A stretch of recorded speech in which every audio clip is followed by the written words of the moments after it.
2026-yilda Ramazon oyida 1 oylik paket so'rayotgan do'stlarimiz uchun Hikmat Travel'da Ramazon oyida 35 kunlik paketni yo'lga qo'yishibdi. To'liqroq ma'lumotni hozir Hoji akamdan olib beramiz. Abdukarim Hoji akamizdan videoni o'tkazib yubormasdan bir dona like bosib, kommentariyaga oluvchilar tashlab chiqib ketsalar ham, xudo xolasa, necha kun Madina Munavvarada va necha kun Makka Mukarramada bo'lishdi va gatsisa masalasi va undan tashqari oziq-ovqat masalalarini sizlarga to'liqroq ma'lumotni olib beramiz. Avvalambor assalomu alaykum. Alaykum assalom.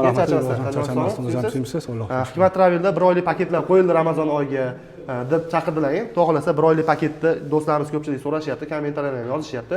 1 oylik paketda necha kun Madina Munavvarada bo'ldi va necha kun Makka Mukarramada bo'ldi. Eng asosiysi narx-navolar necha pul chiqqan, shu do'stlarimizga aytib bersak va asosiysi reyslar qayerlardan uchilishini ham aytib o'tsak.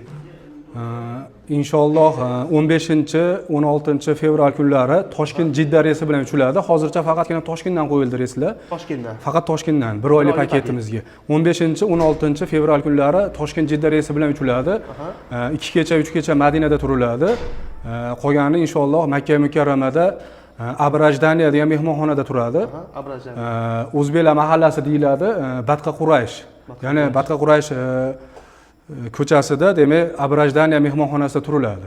Liftlari probka bo'lmaydi, qavati baland emas, 5 qavat, 6 qavatli mehmonxona, sharoitlari zo'r. Ya'ni O'zbekistondan borayotgan hojilar uchun qulayliklari bor. Qulayliklari bor. Inshaalloh liftlarda ham ochida turishmaydi, sharoitlari zo'r. Demak, o'zbek milliy taomlari beriladi, saharlik bilan iftorlik beriladi. Milliy taomlarda saharlik bilan iftorlik beriladi. Ya'ni Madina Munavvarada 2 kecha 3 kun turiladi, Makka Mukarramada necha kun turiladi? O'sha 32-33 kun mo'ljal qilinyapti inshaalloh. Ya'ni 1 oy davomida Makka Mukarramada bo'lishadi. Inshaalloh 30 kun 32 kun bo'lishadi. 2 kecha Madinada turiladi, 3 kecha rejalashtirilyapti, azumi 3 kecha bo'lib olish niyatimiz bor, xudo xolasa. Endi ko'pchilikni qiziqtirayotgan savol, narx-navolari necha pul 1 oylik paketimizda? 1 oylik paketimizni narxlari $1650 qo'yyapmiz. 1650. Oilaviy bo'lib, ko'pchilik bo'lsa, oz-moz o'tib beramiz inshaalloh. Chegirmasi bor. Chegirmasi bo'ladi.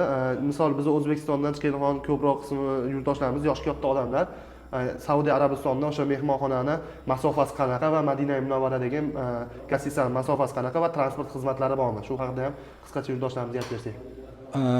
Inshaalloh Madinada 300 metrdan 700 metrgacha mehmonxonalar beriladi. 6 ta mehmonxonamiz bor. Qaysi mehmonxonamizda joy bo'lsa qo'yilaveradi.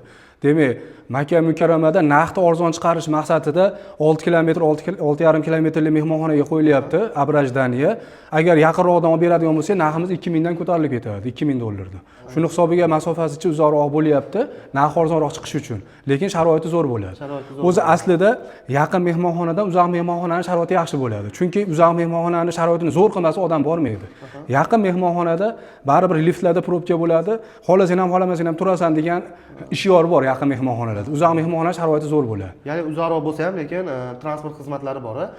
Demak, Abrajdaniyadan avtobus Qudayt stansiyasiga olib borib tushiradi. Qudaytdan o'sha davlat tomonidan qo'yilgan avtobuslar bor. O'sha to'xtamay qatnaydi haramga.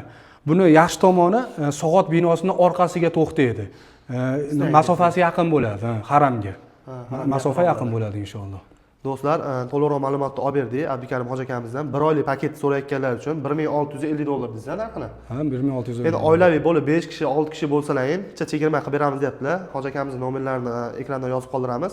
Hoji aka, biz hozirda qo'shni Qirg'iziston, qo'shni Tojikiston, Rossiya Federatsiyasida ishlab, o'sha Rossiya Federatsiyasining fuqarosini olgan do'stlarimiz bor-da.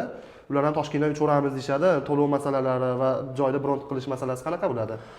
Hamma nomerlarimizda Telegramlarimiz, WhatsApplarimiz bor. Demak, pasportlarini, Zagram pasportlarini rasmini tashlab berishsa, shu Zagram pasportga hamma biletlarni, vizalarni yozib beramiz. Inshaalloh to'lovlarini 3 kunlar aeroportda qilsa bo'laveradi. Shunaqa sharoit qilib beramiz. 3 kuni aeroportda to'lov qilsa bo'laveradi. Boshqa viloyat, o'sha boshqa davlatdan keladiganlarga shunaqa sharoit qilib beramiz inshaalloh. Ya'ni Qoraqalpog'istondanmi, Qashqadaryodanmi, Andijondanmi, Namangandan farqi yo'q buni. Farqi yo'q.